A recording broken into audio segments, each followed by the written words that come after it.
Tuan-tuan dan puan semua, baru beberapa jam perjanjian dimeteraikan di antara parti-parti di dalam kerajaan perpaduan.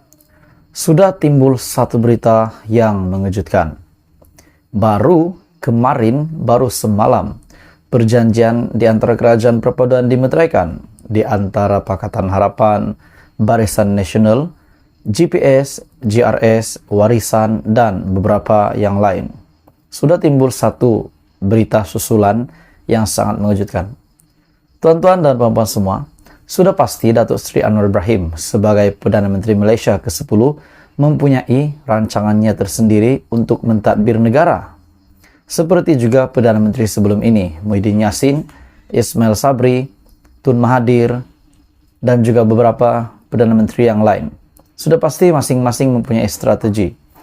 Dan satu berita susulan yang mengejutkan Datuk Seri Anwar Ibrahim. Saya pasti ini sangat mengejutkan. Kita kena menghormati keabsahan Perdana Menteri Malaysia ke-10 pada hari ini, kerana itu adalah lantikan daripada Agong. Satu berita yang mengejutkan yang diterbitkan di media Suara Merdeka. Satu tajuk berita yang bagi saya sangat gempar, dan ini pasti boleh mengejutkan seluruh kerajaan perpaduan, pemimpin-pemimpin di dalam kerajaan perpaduan, termasuklah Datuk Seri Anwar Ibrahim sendiri. Kerajaan kembiri luar tabi'i menurut kenyataan ini. Tapi sebelum saya teruskan hujah hari ini, tolong Anda semua tekan butang subscribe, like dan juga share supaya kamu tidak terlepas perkembangan politik daripada channel ini. Apabila Perdana Menteri Datuk Seri Anwar Ibrahim dan para pemimpin utama di dalam parti gabungan kerajaan perpaduan hari ini telah menandatangani perjanjian untuk menyokong Datuk Seri Anwar, ia menjadi satu tanda aras yang luar biasa. Ini sekaligus menjadikan kerajaan ini sebagai kerajaan kembiri luar tabi'i. Wakil rakyat tidak boleh membantah apa yang dikehendaki atau diputuskan oleh kerajaan. Oke, sebelum kita teruskan, adakah Anda setuju dengan kenyataan ini bahwa kerajaan perpaduan hari ini adalah kerajaan kembiri luar tabi'i? Menurut kenyataan ini, begitu. Kerajaan hari ini adalah kerajaan kembiri luar tabi'i. Kita teruskan. Kata kenyataan ini, teringat saya bagaimana hamba abdi dikembiri atau dikasih supaya mereka menjadi insan yang lemah dan tidak meniduri dayang-dayang di istana pula. Insan yang dikembiri ini adalah yang paling taat setia, sehingga mereka tidak mempunyai kehidupan mereka sendiri. Jika mereka tidak mengikut cakap raja, mereka akan dibunuh atau diusir dari istana. Adakah ini yang nasib? Ini nasib yang menimpa kepada menteri-menteri, timbalan-timbalan menteri, dan juga semua yang mempunyai jawatan di dalam kabinet kerajaan perpaduan dan yang mempunyai kuasa di dalam kabinet ataupun di bawah kerajaan perpaduan pimpinan Datuk Seri Anwar Ibrahim. Adakah mereka benar-benar tidak mempunyai kehidupan? Setelah seumur hidup menjadi hamba di istana, kehidupan di luar bukanlah sesuatu yang mudah menurut kenyataan ini. Dalam hal politik negara pada hari ini, wakil rakyat bukanlah hamba abdi, sebaliknya adalah wakil kepada pengundi. Jika mereka hanya menjadi pak turut dalam semua hal, itu merupakan satu pengkhianatan terhadap kepercayaan para pengundi. Memetik daripada satu berita di mana ahli parlimen ataupun MP yang tak sokong usul Perdana Menteri dan juga kerajaan perpaduan perlu kosongkan kerusi.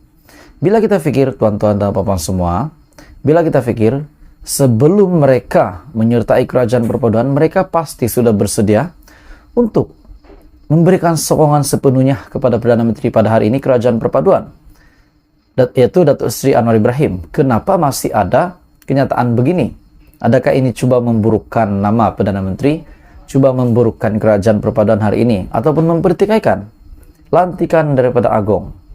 Ada yang kata Datuk Seri Anwar Ibrahim dan juga Zainal Abidin memperdaya Agong dengan segala sokongan dan akhirnya dapat membentuk kerajaan. Bagi saya itu tidak benar.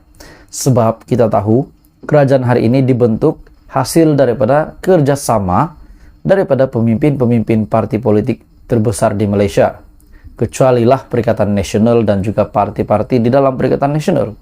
Sebab mereka telah memutuskan, mereka telah memuktamadkan keputusan bahwa mereka ingin menjadi pembangkang.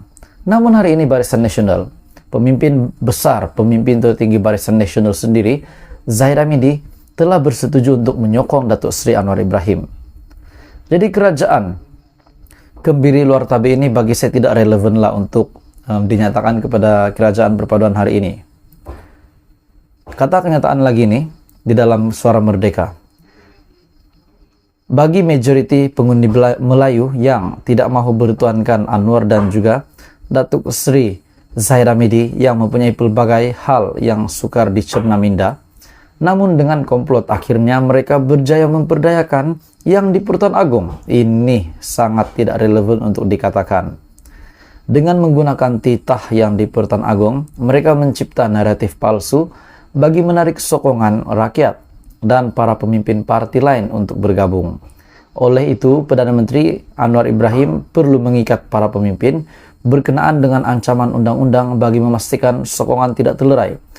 Bagi saya, tuan-tuan dan puan semua, ini sangat bagus apa yang dilakukan, apa tindakan yang diambil oleh Perdana Menteri pada hari ini.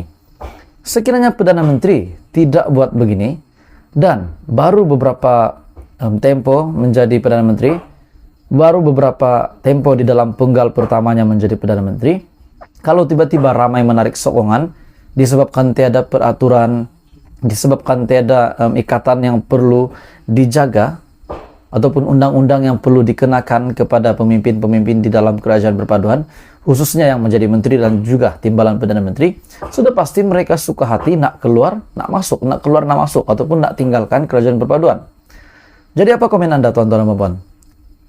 Bila Datuk Seri Anwar Ibrahim di dalam perjanjian yang sudah dimeteraikan di antara pemimpin-pemimpin tertinggi di dalam kerajaan perpaduan, ahli parlimen yang tak sokong usul Perdana Menteri dan juga kerajaan perlu mengosongkan kerusi, adalah sangat satu tindakan yang wajar dan sangat relevan untuk dilakukan bagi kerajaan yang baru ini.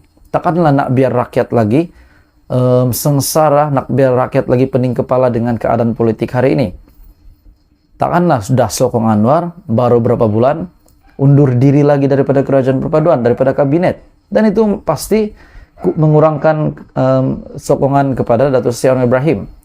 Dan pada usul undi, percaya pada 19 hari bulan ini, sekiranya Datuk Seri Anwar Ibrahim kalah, bagaimana pendapat Anda? Adakah perlu melantik Perdana Menteri baru lagi?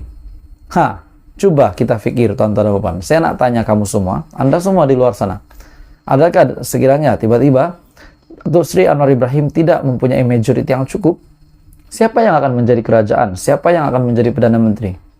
Akhirnya rakyat yang kena juga. Rakyat yang pening kepala dengan keadaan politik di Malaysia pada hari ini. Jadi sudah wajar Datuk Seri Anwar Ibrahim mengikat pemimpin-pemimpin di dalam kabinet kerajaan perpaduan yang sudah mempunyai jawatan sebagai menteri, sebagai timbalan menteri. Sudah wajar beliau mengikat mereka supaya tidak ada kejadian begini. Dan supaya politik di Malaysia kembali stabil. Itu yang dimahukan, itu yang hasrat besar Perdana Menteri pada hari ini untuk menstabilkan politik di Malaysia. Dan sudah pasti yang di Pertuan Agong pun sudah fikir ini. Itulah maknanya, kita tidak boleh mempertikaikan yang di Pertuan Agong, titah yang di Pertuan Agong. Jadi berita hari ini di mana ada satu kenyataan selepas perjanjian yang dimeteraikan di antara pemimpin di dalam kerajaan perpaduan, parti-parti gabungan, satu kenyataan daripada Suara Merdeka, Kerajaan Kebiri Luar Tabi, kenyataan beliau. Jadi bagi saya tidak setuju dengan kenyataan ini. Jadi sekiranya Anda mempunyai komen, Anda boleh komen di bawah. Teruskan bersama di dalam channel ini.